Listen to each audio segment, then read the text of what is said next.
안녕하세요. 현재 우리는 RT053과 이와 연동하여 동작하는 작은 IoT 클라우드 서비스를 구축하고 있습니다.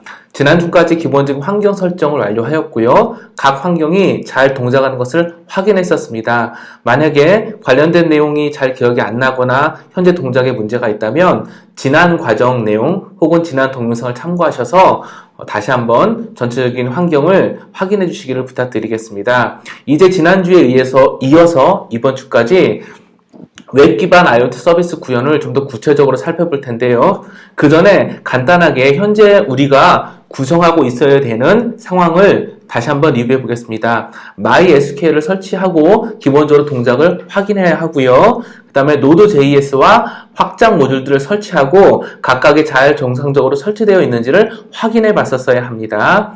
그리고 심플 웹 서버를 우리는 만들었었고요. 우리가 스마트폰이나 또는 PC의 인터넷 익스플로러 같은 웹브라우저를 이용해서 우리가 만든 심플 웹서버에 접속을 하고 관련된 내용이 헬로 월드 이런 식으로 잘 표시된다는 것들을 확인했었습니다. 마지막으로 MySQL, 설치한 MySQL을 콘솔로 접속을 해서 데이터베이스를 만들고 테이블을 만들고 테이블 안에 그러니까 속성을 정의하고 그 다음에 그 컬럼 속성에 대해서 우리가 원하는 데이터를 인서트해서 추가하거나 셀렉트해서 쿼리해보는 그런 작업들을 진행했었습니다. 현재 이 정도의 환경은 우리 PC 가운데 구축이 되어 있어야 하고요. 지난주에 했던 이 정도 내용들은 이미 우리가 실습으로서 확인할 수 있는 상황이 되어야 이후 진행에 어려움이 없겠습니다. 그리고 지난주에 역시 우리가 구성하고자 하는 IoT 클라우드 서비스의 전체적인 동작을 한번 시연해 봤었는데요. 한 번 더 리뷰해 보도록 하겠습니다. 일단 MySQL DB 설정 부분을 잠깐 살펴봤었고요. 물론 지금부터 하는 내용들은 이후에 동영상 강좌를 통해 가지고 하나씩 자세히 설명드릴 테니까 지금은 이 전체적인 구조, 우리가 개발하고 확인하고 구성해보고자 하는 전체적인 범위가 어디까지인지를 한번 가늠해보는 그 정도의 느낌으로 들어주시기를 부탁하겠습니다. 첫 번째 MySQL DB 설정을 하고 구조를 확인했었고요. 이 MySQL 같은 경우에는 온도스토어 데이터를 저장하는 테이블과 그 다음에 특정한 습도 조건이 만족되면 이벤트를 발생시키기 위해서 그 컨디션을 저장하는 테이블이 있었습니다. 그 다음에 HTML 구조를 간단하게 살펴봤었습니다.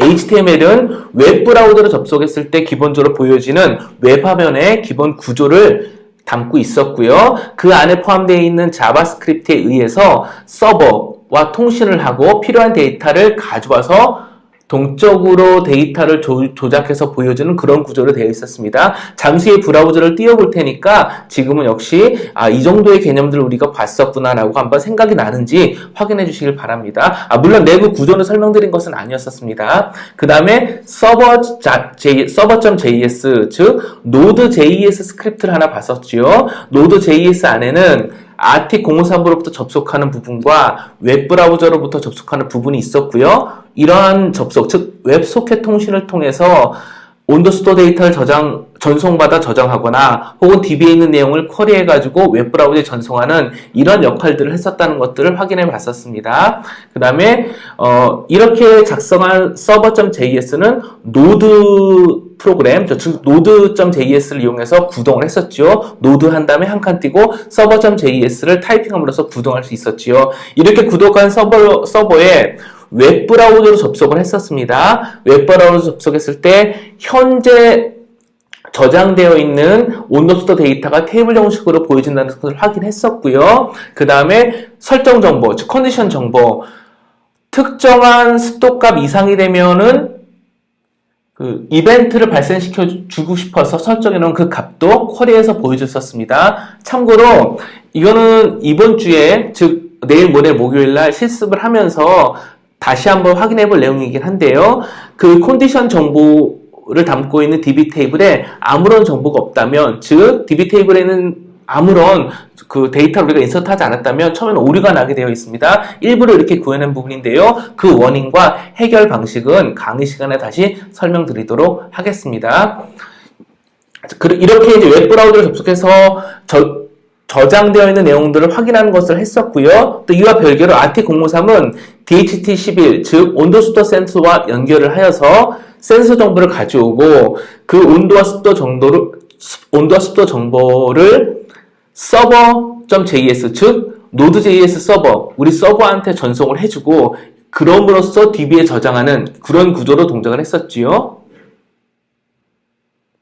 예, 마지막으로 이벤트 값에 설정되어 있는 내용에 따라서 전송한 습도 정보가 우리가 설정해 놓은 조건 습도 정도보다 더 높은 경우에는 LED를 켜는 그런 부분까지 데모를 했었습니다. 이렇게 1번부터 9번까지 순서로 쭉 데모를 진행했었고요. 간략하게 파일을 열어가지고 어떤 구조 정도가 들어있다. 깊이 이해는 못할 수 있지만 전체적으로 이런 내용들이 있다는 것 정도는 확인하자 하고 넘어갔었습니다. 이런 것들이 혹시 이렇게 잘 생각이 나는지 한번 리마인드 해봐 주시기를 바라겠습니다. 그리고 이제는 마지막으로 이제 구체적인 사항을 설명하기 전에 기본 구조를 다시 볼 텐데요. 우리는 뒷단에 있는 서버구는 동일합니다. 즉, server.js가 있고요.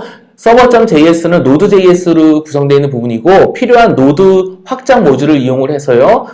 여러 가지 기능을 수행하기도 하고요. 뒤에 MySQL이 있고 server.js는 MySQL에 접속을 해서 데이터를 인서트하거나 필요한 데이터를 검색, 즉 셀렉트해서 가져오게 되죠. 뒷단에는, 즉 서버의 뒷단에는 동일하게 이렇게 구성이 되어 있는데요. 이러한 server.js는 크게 RT053이 접속하기도 하고 웹브라우저가 접속하기도 합니다. RT053 같은 경우에는요, 온도 습도 센서로부터 GPIO를 이용해서 데이터를 가져오고요, 그것을 웹소켓을 이용해서 전송을 하게 되지요. 물론 조건과 비교에 따라서 이벤트를 통지받아서 LED를 켜거나 끄는 역할도 수행을 합니다. 반면에 웹브라우저 같은 경우에는 HTTP 프로토콜을 이용을 해서 기본적으로 index.html을 다운받아서 화면의 기본 구조를 보여주고요. 그 뒷단에 자바스크립트에 의해서 웹소켓 통신을 이루게 되죠. 그 웹소켓 통신을 이용을 해서 서버 JS 통신을 하게 되고 필요한 정보를 MySQL로부터 이렇게 서버 JS를 통해서 웹브라우저까지 가져오게 되고 그 정보를 가지고 테이블 정보를 구성하게 되었었습니다. 물론 필요하면 그 온도 습도 조건을 점검하는 그 이벤트 값도 웹브라우저에 있는 폼을 이용을 해서 전송을 하고 MySQL에 있는 데이터를 세팅을 하는 것까지도 지원을 했었지요. 아마도 이렇게 쭉 얘기를 했었지만 글과 말로만 얘기를 하면 좀 헷갈릴 수 있을 것 같습니다. 이제 다시 윈도우 환경으로 전환을 해서 한번 동작하는 부분을 다시 한번 웹브라우저를 살펴보고요. 다시 한번 리뷰해 보도록 하겠습니다. 참고로 server.js는 80 포트와 3000 포트를 이용하고 있는데요. 80 포트는 RT053과 통신하기 위한 포트이고 3000 포트는 웹브라우저와 통신하기 위한 모듈이 되겠습니다. 이제 한번 동작을 확인해 보겠습니다. 먼저 코맨드 창을 열고요. 우리는 필요한 소스 코드들을 모두 하나의 폴더에 저장해 놨었습니다. 저 같은 경우에는 artic labs라는 폴더에 저장을 해놨고요. 여기 보시면 전체적으로 서버의 역할을 하는 부분이 되겠죠. index.html이 있고 server.js 파일이 있고요. 여기에 있는 node 언더바 모듈스와 패키지와 관련된 이 부분들은 Node.js의 확장 모듈을 설치하면서 구성됐던 부분이었습니다. 심플 웹서버.js는 Node.js의 동작을 확인하기 위해서 우리가 예제를 만들었던 거기 때문에 이 클라우드 서비스 전체와는 관계가 없는 소스지요. 이제 한번 server.js를 구동해 보도록 하겠습니다. 노드하고 한 칸 띄고 server.js 구동해 보겠습니다. 예, 그러면 정상적으로 3000보 포트에서 대기하고 있다는 것을 로그와 함께 이렇게 지금 동작을 잘 하고 있죠. 참고로 server.js는 아까 잠깐 설명드린 대로 3000보 포트로 웹브라우저의 연결과 통신을 기다리고 있지만 내부적으로는 80 포트를 이용해서 RT053의 접속도 기다리고 있는 상황입니다. 이제 한번 웹브라우저를 구동해 보도록 하겠습니다. 참고로 웹브라우저와 지금 우리가 동작하는 잠깐 내려보고요. 참고로 웹브라우저와 현재 우리가 동작하고 있는 노드 서버는 지금 같은 PC에 있습니다. 그렇기 때문에 로컬 호스트로 접근하게 되는 거고요. 만약에 다른 PC다 그러면은 현재 우리 PC에 IP 주소를 쳐줘야겠죠. 지금은 로컬 호스트로 접속을 해보겠습니다. 여기서 http 로컬 호스트에 3000번으로 접속을 하면은요, 이와 같이 화면이 보여지게 되겠습니다. 이 화면을 잠깐 설명드리면요, 현재 우리 웹브라우저는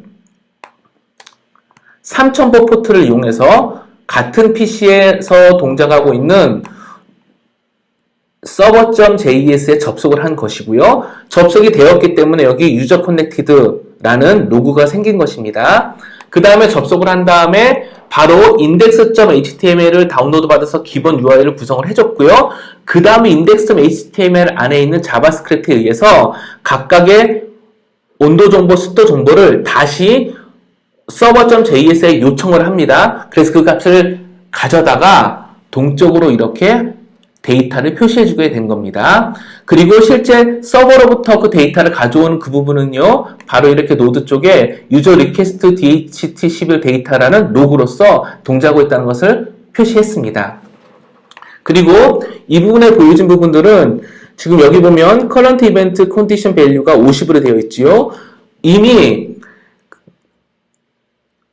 MySQL에 있는 DB에 습도 값을 점검하는, 즉 특정 조건의 역할을 하도록 점검하는 그 필드에, 그 테이블에 우리는 50이라는 값을 저장해 놨었기 때문에 이 웹페이지는 자바스크립트를 이용해서 server.js에 그 값을 요청했고, server.js는 다시 MySQL 모듈을 이용해서 설정해 놓은 그 컨디션 정보를 쿼리에서 다시 웹브라우저를 전송해서 이곳으로 표시해 준 겁니다. 구체적인 동작 방식과 구현 방식은 이후 동영상에서 하나씩 설명드릴 테니까 지금은 이러한 화면 구조로 동작하는 것들을 기억해 주시기 바랍니다.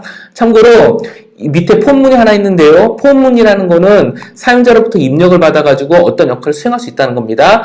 여기에 만약에 우리가 55라는 값을 한번 입력해 보겠습니다. 그 MySQL DB에 저장되어 있는 컨디션 값을 우리가 수정하기 위해서 지금 작업을 하고 있는 거거든요. 그리고 모디파이라는 것을 클릭하게 되면, 뒤에 로그를 보시게 되면요, set event value 55라는 그 로그가 남았죠. 이 얘기는 이 폼문에 저장해놨던 55라는 값이 server.js로 전송이 됐고, 다시 server.js는 MySQL에 그 해당 테이블에 있는 그 값을 50으로 수정을 했고, 그 값을 가져다가 이곳에 다시 표시하는 그런 구조로 동작한 것을 확인할 수 있게 된 것입니다. 여기까지 해서 기본적으로 지난주에 우리가 잠깐 함께 살펴보았던 환경 구성 부분, 그 다음에 전체적으로 우리가 만들고자 하는 IoT 클라우드 서비스의 전체적인 동작과 구성 부분들을 다시 한번 리뷰해 봤습니다. 이후 동영상부터는 이 각각에 대해서 구체적인 구현 방법과 동작을 세부적으로 살펴보도록 하겠습니다.